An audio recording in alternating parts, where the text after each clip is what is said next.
And welcome, friends, clanmates, children of Oberon, and everyone in between. Welcome to Jalapeña, a Gargoyles Garcast with me, Jason Roy Gaston, and that guy. Who still doesn't know what the show title means. No, still doesn't know, and that makes me happy in ways that you cannot begin to understand. I'll be honest, quite honestly, I could have sworn so much that this phrase was introduced earlier in the show, but I guess I was wrong. This is not going to be a Berenstain kind of thing, is it? Oh no! I've looked it up because I got to think, I'm like, what if I'm wrong? What if I was thinking like DuckTales or something? Is it in DuckTales? Well, it's too late to change it now.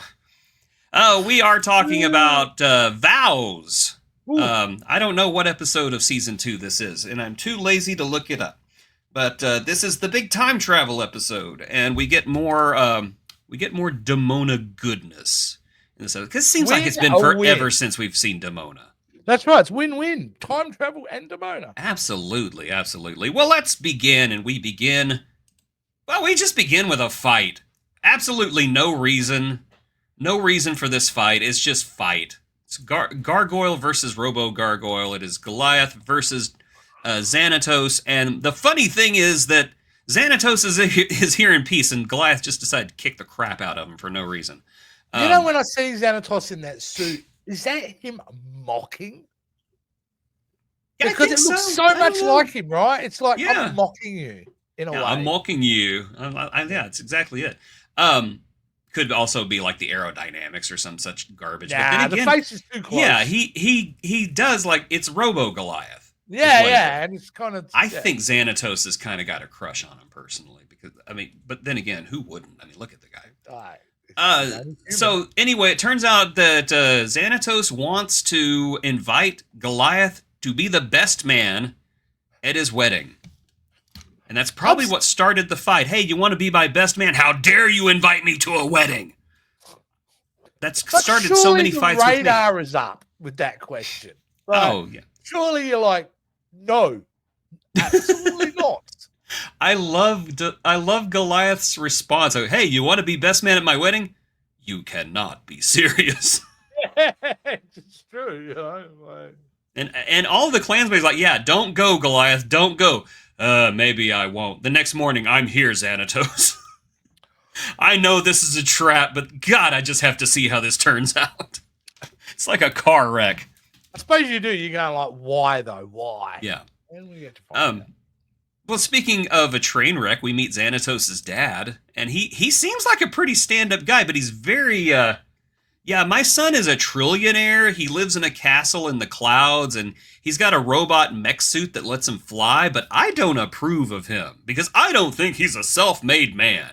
I was watching this, and I'm thinking, did James Gunn take Xanatos' dad and then turn him into Peacemaker's dad?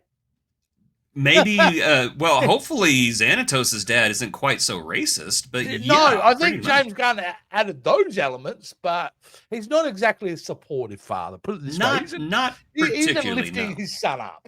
But then again, I think he also recognizes that Xanatos is rather a douchebag as well. And I didn't raise this boy. He also reveals a very important bit of lore, and that is Xanatos made his money because somebody sent him valuable ancient coins that were worth $20,000, and he took that $20,000 and made it into this billionaire. What do you call it?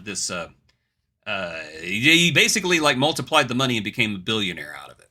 Yeah.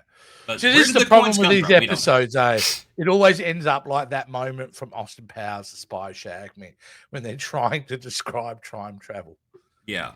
So, I think my brain is broken. Yeah. Pretty much. Oh, I've gone cross-eyed. Yes. Yeah, look, I've got that's it. That's the game. Speaking of time travel, we're going to have a quick flashback to 975 AD in Castle Wyvern, where Goliath and Demona, or should I say their names at the time were blank and blank, are watching a wedding. And that's at that point that Demona takes this medallion and breaks it in half and gives half of it to Goliath and is like, here, I broke this. You take half of it. And Goliath is like, thank you. I love getting broken things from you. I will treasure it always. Large broken things that have both been sitting on their belt. Yes. Yeah, I think, but we've never seen them before in any shot. Well, they introduce a lot of lore in this episode we've never heard of until this very moment. But it's okay because they make it work. Well, it makes it good. So the wedding takes place. It's a funny wedding. There's gargoyles there. The priest is nervous. He's more nervous than when Chris Hansen comes over and says, "Can we talk for a minute?" And right after the wedding's over with, Xanatos and Fox split, which is weird. But this is why they split. Damona's there, and Goliath is like, you remember that when you broke that thing all those years ago and was like, here, take this half? Well, I've kept it all this time because it turns out I'm still in love with you. And she's like, oh, I got my half too. And then they put it together like a best friends forever bracelet. And you're like, oh, this could be Damona's redemption story. Then she goes, oh, Goliath, you idiot! What did his mum do to him? Because let's face it, he's got some issues to deal with Goliath. That is definitely mum-related issues because he is totally cool with toxic women. So, it turns out that this broken dinner plate that Damona gave Goliath 1,000 years ago is a time travel magical dinner plate from the Franklin Mint, and putting the two pieces together has given it its power back, and Damona immediately uses it to zap herself, Goliath, Fox, Xanatos, and Xanatos' dad all the way back to 975 AD, 20 years before the sacking of Castle Wyvern. Yes. And that should be absolutely noted. Yeah, so anyway, Damona takes, it's called the Phoenix Gate. She takes the Phoenix Gate and disappears, leaving them all stranded. Because that's so Damona. Damona would just do that. Bad plan for her. From her no, it's not. It's not a bad plan.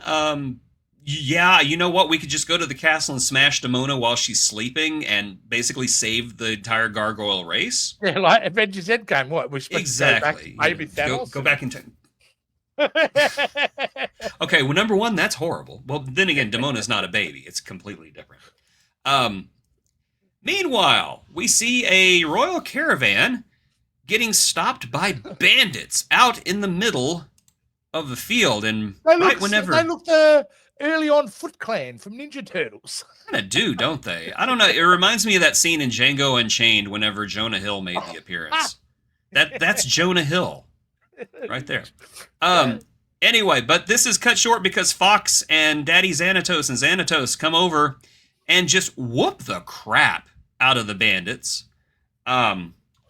They show no fear. They kick their butts from there to here. Yeah. And they greet who turns out to be an ambassador from some country I don't remember. And the ambassador's like, listen, we're a part of a royal caravan. We can't invite you to come with us. Oh, wait, are you wearing an Illuminati patch? Well, I'm in the Illuminati too. Yeah, it turns out that Matt Bluestone's not crazy. There is an Illuminati. Mm-hmm. And Xanatos is a member, and the Illuminati goes back thousands of years. And so Xanatos wears this on the outside to basically get in good with the Illuminati of 1,000 years ago. I'm sorry, that's brilliant. That is so brilliant. They have been very consistent in always having Xanatos operating 6-7 steps above anyone else he comes across. Yeah, and it is great because then we go, that's absolutely. And the thing is, he doesn't even really hide his plans. He leaves it open enough that if you're as smart as him, you will figure it out. Yes. So he's kind of like a psychotic serial killer where he kind of wants to be caught, but he's like the Riddler. Okay, this is why Fox and Xanatos are the perfect couple. Because Fox is the same way. Fox is smart enough to keep up with him. I got a crush on her now. I don't know why. She's great. She's great. I think it's wrong a 51-year-old man has a crush on a 90s animated character. Well, she would be in her 50s by now too, so it's cool. It's cool. Yeah, totally cool. Yeah, and we learned some more lore about we learned some more lore about Fox here in a few episodes too. Some really good lore. So anyway, Goliath shows up at Castle Wyvern and watches himself.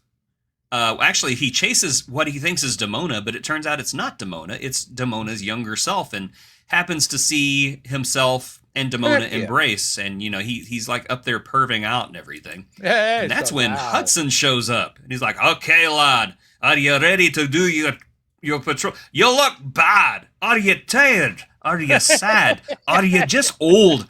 But yeah, Goliath.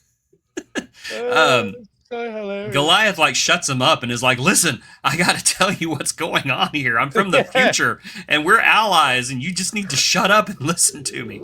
I love Hudson in this episode because he just rolls with it. He's like, "All right, yeah, okay, this sounds plausible. I'm with you. That's fine." Yeah.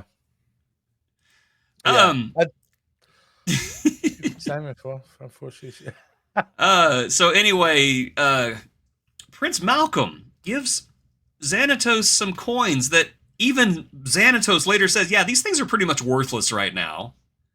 But he's got plans for them. And his dad sees it like, "Wait a second, aren't those the same coins that somebody sent to you? What the heck? Xanatos, are you doing a time travel shenanigan thing?" And then, what should appear but the princess is going to give the Phoenix Gate to Malcolm as a wedding gift. So now there's 2 Phoenix Gates. Here, have a time machine. Yeah, it's basically toasters. I know you already got a blender, so here's a time machine. It's basically like at one point in Back to the Future Part 2, there's 3 DeLoreans in 1955. Yeah. That is true. Yeah, yes. there is. Your picture froze. I thought that you were contemplating that. Like, what? Were there? Yes, no, I know it wasn't. Yep, there were 3 DeLoreans in 1955. They all are too. Yep. Now we're gonna meet the bad guy, or the 4th bad guy of this particular episode, ladies and gentlemen. David Warner as the Archmage. The great David Warner. Yes, I miss him every day. Taken from us too soon, but he is firing on all cylinders here as the Archmage. Love this character. He's so deliciously evil, and this is not the last episode we see him in. Cool. He's got some history, and he's also got an assistant. And who could that assistant be? Oh my gosh, it's young Demona. He's young Demona. Demona's been evil for a while now. We're only just now noticing. She would have been the worst as a teenager. Like someone who's had a teenage daughter who's now 24, that would have been horrific. To see Demona at 14 would have been nightmarish. She'd be one of those people who'd be like, "You could tell me anything. I'm never going to tell anybody. I'm your friend." And Lady's like, "Oh my God, you will not believe what Janine just told me." I think Demona starts rumors. Yeah.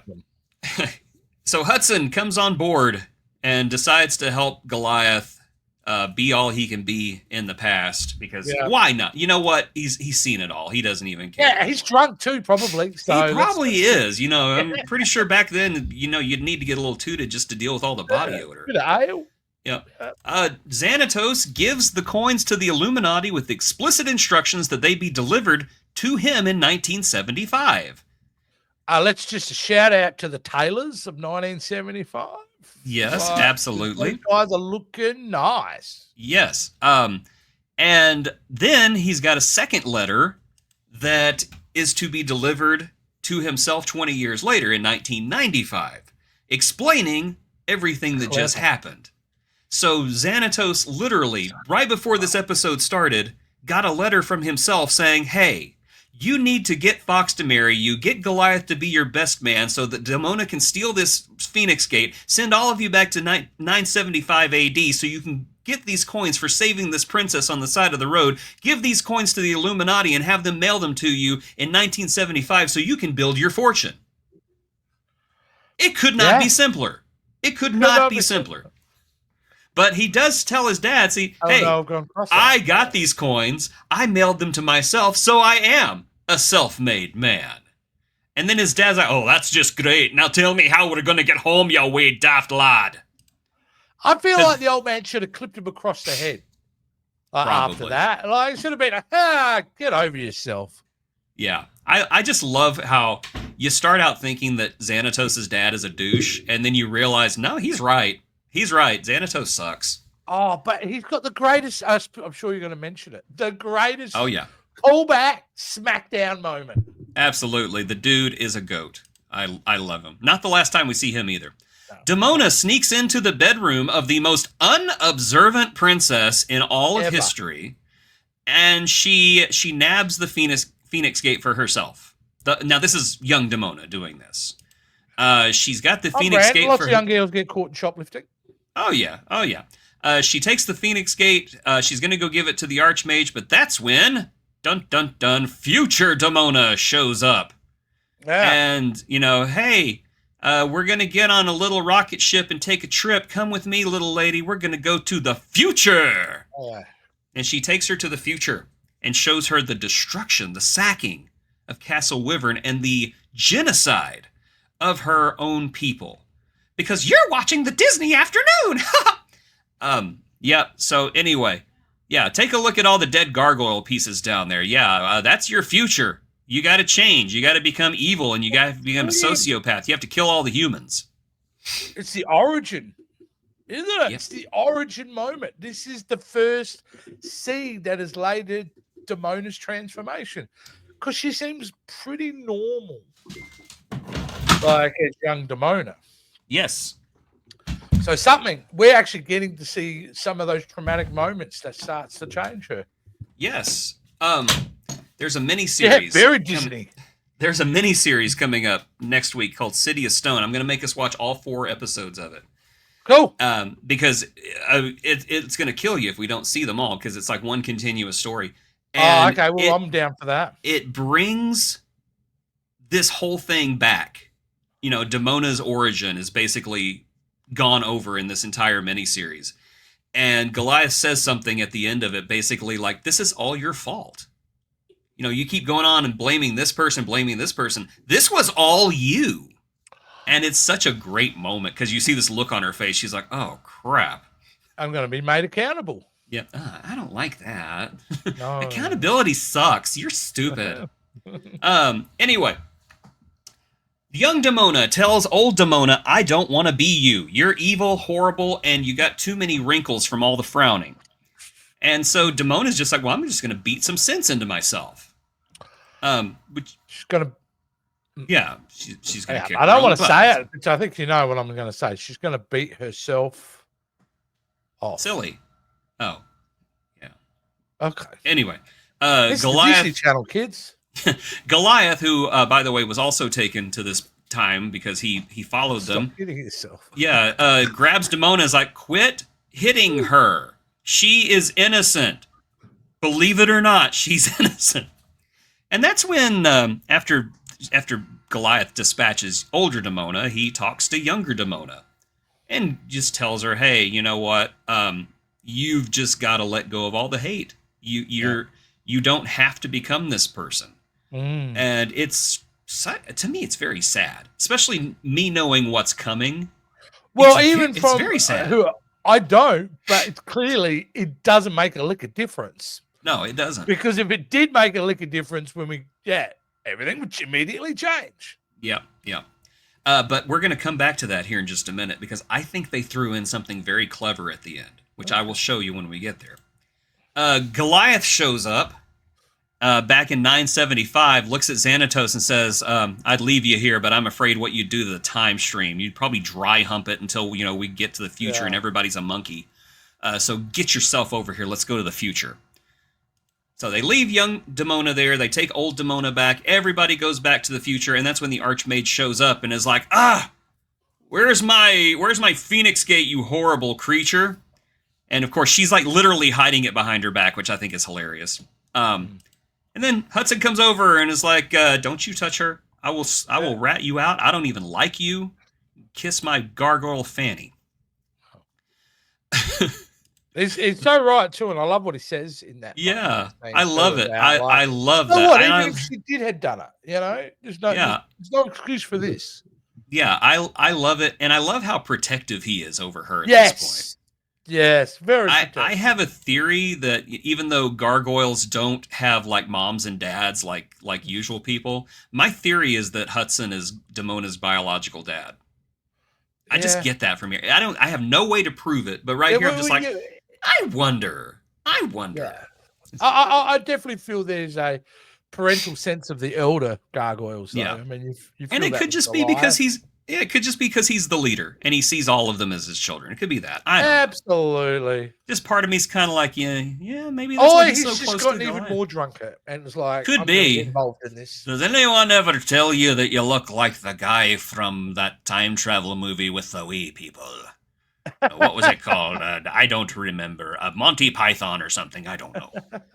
Anyway, they all arrive in the future, and Goliath is holding Damona, and for a split second, he has this look on her face, and he's like, maybe what I said makes a difference. But no, she's just like, nah, get your grubby, ugly hands off me. I think this is the episode that made Goliath give up. Because I think he always had a torch for her. I think he was still in love with her, and this was the episode that killed it. He has to accept that there's no hope for her. There's no hope for them. What kind of relationship would that have even been in the end anyway? Yeah, they're not going to get domesticated. Like we went back in time and I talked you out of being evil. Oh yeah, I remember that. That was weird. I still don't know what you're talking about. Incidentally, how are we here? How was our clan destroyed? This doesn't make any sense. Yeah, we get a really cold reaction from his dad. His dad gives him a penny, and he's like, so that's my wedding gift to you. It's just a penny. It's not worth much now, but who knows? In a couple of 100 years, maybe it'll be worth something. And it's such a cold moment, man. It's such a smackdown and in a way commentary on how his dad doesn't respect him or and that's all the Xanatos wants, right? Is his dad's approval. Yeah, he wants approval. By the end of that whole thing, his old man doubled down and going, well, now this is what it means to have a penny. It's now we're gonna talk about what I think is one of the most clever plot twists that no one ever notices. We get this flashback of Goliath and Damona breaking the Phoenix Gate and giving it to each other, and then we zoom out. And the episode ends. But look where they are. They're in the clock tower. Okay, why? We are being shown what could have been. Oh. We're being shown 1995 if Damona had decided to let it go. Oh my God. Biff owns the casino. Yeah. That time. So my theory is that Damona, Goliath going back to talk to Damona, it created an alternate timeline where Damona didn't make those decisions, and now they're both in 1995 and they're together. The House of Mouse was definitely not paying attention to the show because this is pretty complex for a Disney show. Yeah. Hey, how's that show about the bats doing? You mean the Gargoyles? Whatever. Is it making money? Yeah, people like it. All right. Fire all the writers and let's really screw up the third season.